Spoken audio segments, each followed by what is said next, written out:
Hello everyone, so in this video we are going to discuss about periodic signals.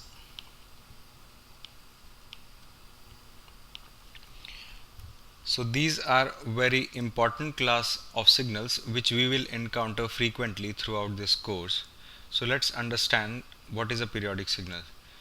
Suppose we have a continuous time signal xt, and for a positive value capital T, the signal possesses this property which says xt is equals to xt plus capital T. So what this expression says, and this is for all value of t.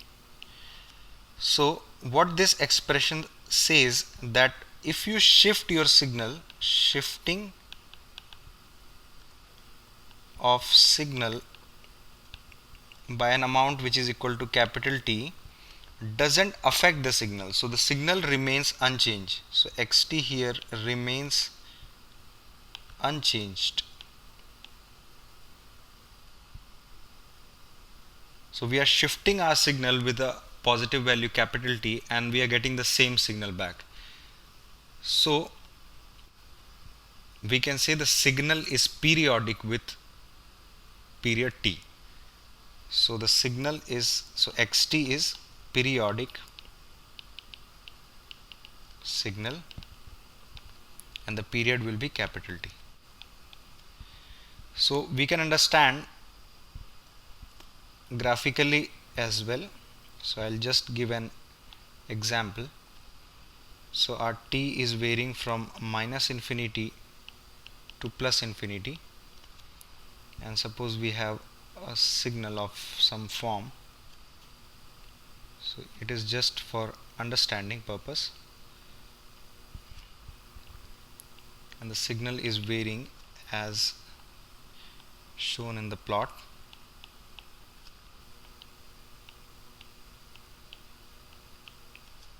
So the time period is varying from minus infinity to infinity, and the signal xt has a behavior which is shown in this graph. Now what we'll do the shifting operation, and we have our shifting operation as x of t plus capital T. So what's going to happen, as I've already explained in my previous video, if you are adding some scalar to your independent variable, what happens? Your signals got delayed. So what is appearing at x is equals to 0 will now appear at x is equals to minus t. So your signal will look like this for 0, for capital T, plus 2t and minus 2t, and so on. The xt and xt plus capital T looks identical, but they are shifted version. So this value is shifted to this position, this value is shifted to this position, and so on. So they are shifted version of this original signal, but you cannot find any difference between these two. So though we are shifting our signal with a positive value capital T, we are getting the same signal back. So that's the property of your periodic signal. So this is just for an example. And the next question arises, that what kind of signals are periodic in nature? So what are the real examples of a periodic signal where we encounter these kind of signals? So for example,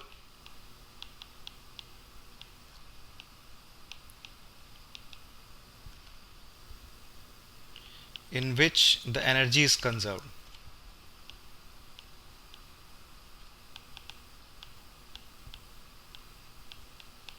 And what are the example of these kind of signal? You guessed it right. You have an ideal LC circuits which has the energy conserved in it. So it's a kind of oscillatory signal. So we have discussed the definition of a periodic signal. Now we'll discuss fundamental frequency.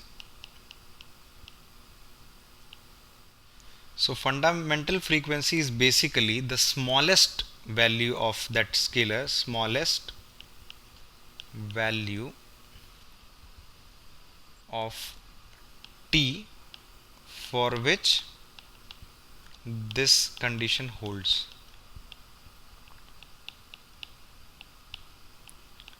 So the smallest value of t for which this expression holds is called the fundamental frequency. So let's get back to our previous figure to understand it better. So in this figure we have shifted our signal with a value which is equal to capital T. So what happens when we shift the signal with a value which is equals to 2t? So what will happen?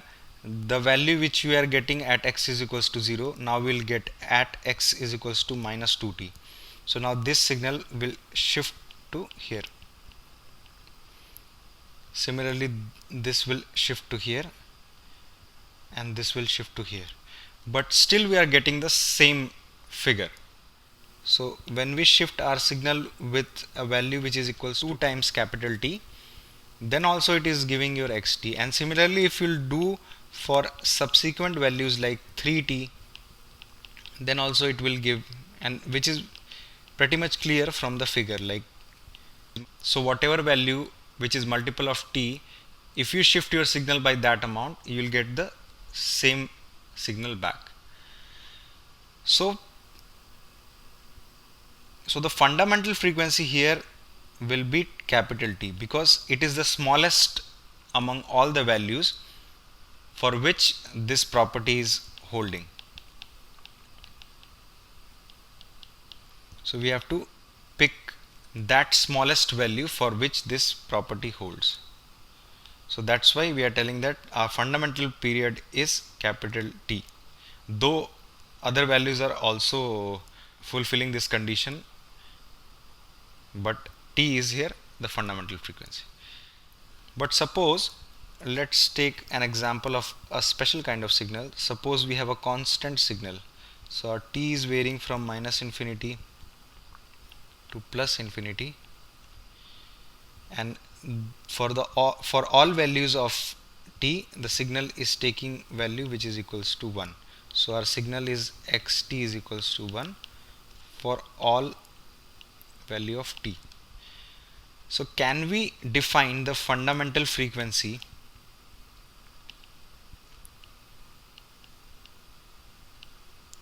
of these kind of special signal which are also called a constant function?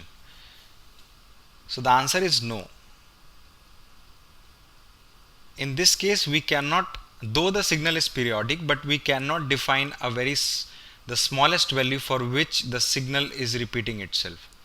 So in this case the signal is periodic because if you shift your signal by any amount capital T, you will get the same signal back, but you cannot define the fundamental frequency because you don't know the smallest value for which if you shift your signal you will get the signal back. So the signal here is periodic, but fundamental frequency is not defined. So the fundamental frequency for a constant signals is not defined. So this I have explained for continuous time signals. The same analogy holds for discrete time signal. So here we have to say that if for any value n, if the condition xn is equals to xn plus capital N holds, then we says that the signal remains unchanged for a shift of capital N, and that implies that our discrete time signal xn is periodic with period capital N.